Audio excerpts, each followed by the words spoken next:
Regresamos a Punto y Contrapunto. En América Latina, en el 75% de los casos de homicidio y feminicidio está involucrada un arma que llegó de manera ilegal desde una armería de Estados Unidos.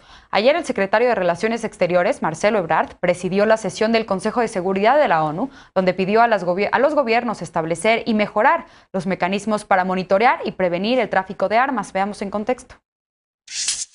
Los esfuerzos que se han emprendido desde la Organización de las Naciones Unidas para frenar el tráfico y el desvío de armas han sido insuficientes. Así lo aseguró este lunes el secretario de Relaciones Exteriores, Marcelo Ebrard, al presidir la sesión del Consejo de Seguridad en la que se debatió el impacto del desvío y tráfico de armas para la paz y la seguridad.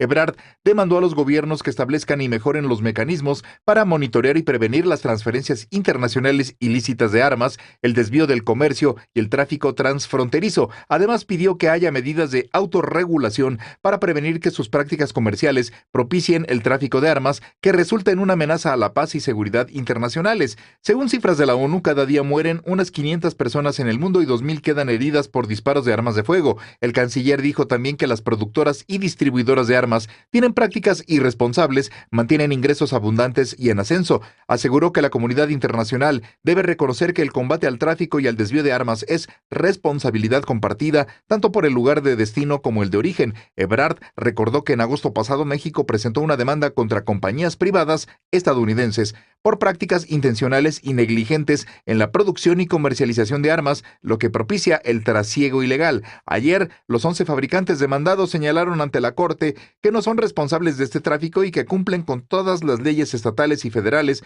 para fabricar y vender sus productos. Punto y contrapunto. Último bloque de la noche. Empiezo contigo, Estefanía. ¿Qué destacas del papel del canciller Marcelo Ebrard ayer en el Consejo de Seguridad de la ONU?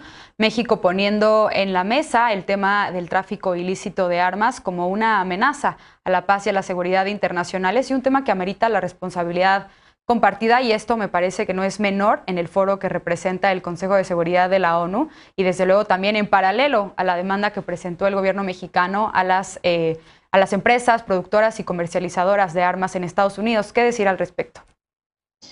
Sí, a mí me parece un hecho inédito y además fue aplaudido internacionalmente. El litigio civil contra 11 principales fabricantes de armas en Estados Unidos, que fue el 4 de agosto, hace unos meses, donde México exigía o exige una compensación de 16,000 millones de dólares que representan el 6% del Producto Interno Bruto por los daños que ha ocasionado la violencia en México, producto de la negligencia de estas empresas de armas que han vendido a diestra y siniestra sin fijarse a quién lo están haciendo con el fin último de lucrar. Ahora, esto tiene dos objetivos importantes. Primero, que las empresas vayan a reparar el daño económicamente causado a México, que además tiene muchas otras implicaciones, pero económicamente también, y esas son las que se pueden reparar. Y además que los productos que llegan a México, armas de fuego, sean más fácil o menos fácil en su comercialización, más fácil de localizar y sea menos negligente su venta y distribución, que creo que ahí Estados Unidos también tiene una responsabilidad por las tiendas que se tiene en las fronteras. Ahora, este plazo de respuesta que tuvieron las empresas que están evitando irse a un litigio, que no quieren entrar a una etapa de pruebas, se acabó el lunes. Tenían un plazo para responder el 22 de noviembre, no lo hicieron, y esto encaja perfectamente con la declaración de Marcelo Ebrard en la ONU, donde le exige a los países, o bueno, le sugiere a los países de manera muy contundente que se sumen a esta lucha para poder impedir que estas empresas que están lucrando sigan distribuyendo armas que terminan matando a civiles en muchos lugares del mundo, específicamente en los países en México que están en estas situaciones de inseguridad, exigiendo también la responsabilidad que tiene también, por ejemplo, Alemania, que no le permite a sus empresas venderle armas a empresas que están, a países que están en guerra, y que se tenga el mismo estándar en otros lados, que el gobierno de Estados Unidos tiene una responsabilidad directa respecto a esto y que tiene la obligación de responder también. Ahora, esto se va a alargar hasta febrero, porque el gobierno de México presentará su réplica ahora en enero, y tienen hasta el 28 de febrero las empresas para responder. Esto es un caso inédito jurídicamente, para estos litigios internacionales, y esto es una piedra importante en lo que se viene, que creo que muchos países tendrán que seguir o querrán seguir este camino que México ha decidido tomar. Y habrá que continuar analizando este litigio y en qué concluye. Pili,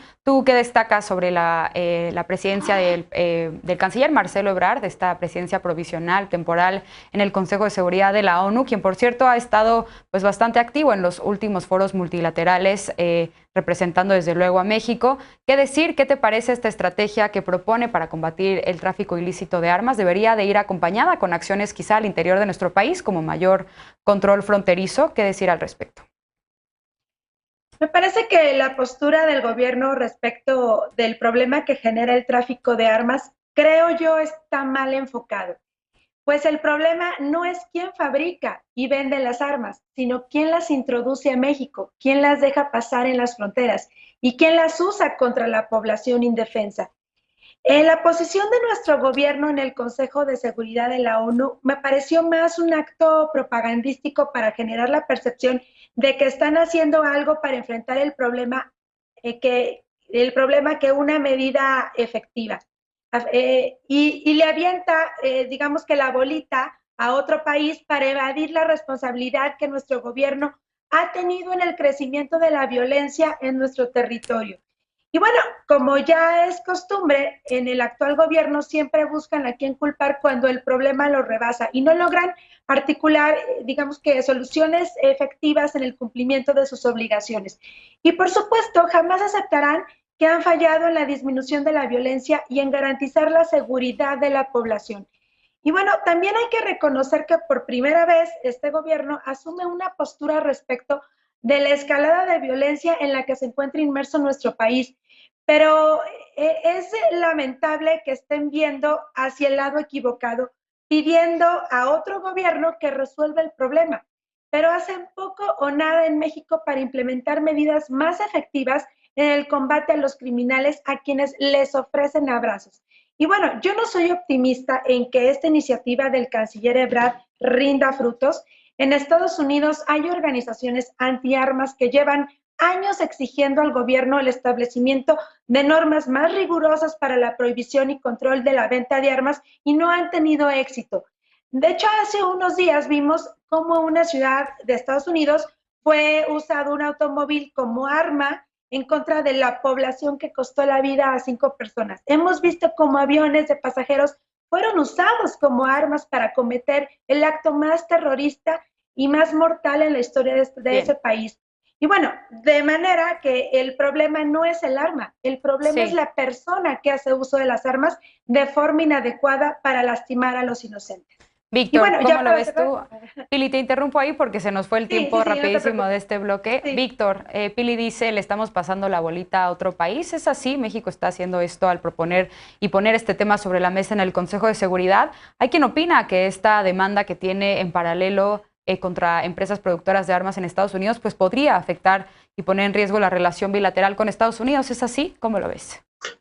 Mira, yo como lo veo es que hay un recurso muy potente de retórica y de narrativa sobre la decisión tanto de llevar el tema al Consejo de Seguridad como de emprender un litigio estratégico. Es decir, simbólicamente, y lo simbólico tiene mucho peso en un régimen como el que vivimos, porque está lleno de mensajes, porque está lleno de propósitos, de ideales.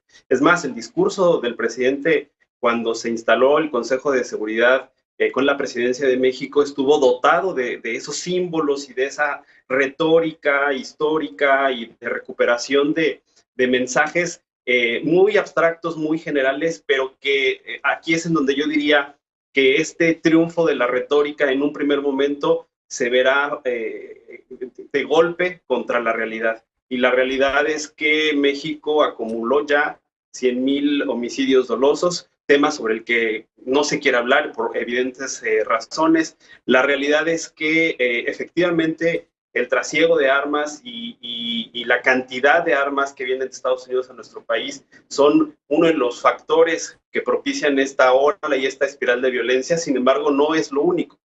Yo lo que calculo, al igual que Pili, con cierto pesimismo, es que el canciller y el presidente con esta narrativa van a poder dar mensajes poderosos, importantes, van a capturar cámaras nacionales, por supuesto, pero no necesariamente van a conseguir. Ahora, el precedente que se sienta con el litigio estratégico, me parece que ahí sí puede haber un triunfo que pregonar, que difundir, porque independientemente de que están pidiendo que se desestime el caso, las empresas, los fabricantes de armas, pues evidentemente habrá un proceso en el que se exhiban pruebas, en el que quede clarísimo que esto no va a ser tan fácil de lograr, como bien lo decía Pili, pero se siente precedente. Alejandro, ¿se sienta un precedente? ¿Cómo lo ves tú? Habrá que esperar también la resolución que México presente formalmente en el Consejo de Seguridad para ver en qué consiste esta propuesta, pero ¿coincides con Víctor? ¿Podría ser un mensaje poderoso pero que no se traduzca en acciones o qué decir al respecto? Sí se sienta en un precedente, se pone el tema en la agenda global, en el máximo órgano de deliberación de seguridad. Y además, aunque la batalla jurídica sea cuesta arriba, es algo que hay que dar, es una obligación del Estado mexicano, porque esta negligencia y este ánimo de lucro sin considerar otros factores, pues quien ha pagado los platos, las consecuencias, ha sido el país con muchos muertos. Y no se trata de aventarle la bolita a nadie, hay que entender que el tráfico de armas pues es un problema complejo, que es multifactorial, y por tanto, pues su solución depende de la concurrencia de múltiples factores y de la acción de varios actores, ¿no? De manera, digamos, coordinada. Y aquí yo creo que sí hay una fundamentación jurídica para demandar a estas empresas por varios factores, y ahí radica la responsabilidad de las fabricantes. En primera, porque toleran ventas a compradores recurrentes. Es decir, ¿por qué una particular tendría que estar comprando un mes 20, 25 armas y el siguiente mes 30?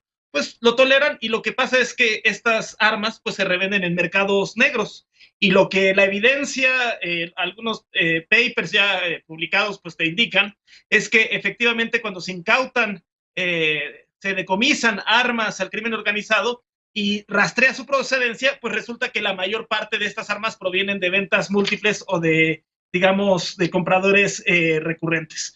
La segunda responsabilidad es la publicidad. Hay publicidad que está claramente dirigida para el público mexicano, que es un mercado ilegal al que no tendrían por qué tener acceso. Con pistolas doradas que hacen alusión a la mítica o el consumo cultural de narcotráfico. Y una tercera, segmentan publicidad vía WhatsApp o Facebook para público mexicano, o sea que está dirigida a un público en el cual no tienen autorización para vender armas. Estos son varios factores que fundamentan jurídicamente el caso. Pues vamos a ver en qué concluye el caso y esperar también la réplica de las empresas estadounidenses que van a responder y ya están respondiendo jurídicamente a esta demanda. Bueno, tenemos que hacer una pausa y regresamos ya con la paparrucha de esta noche, y para despedirnos de las y los panelistas, no te vayas.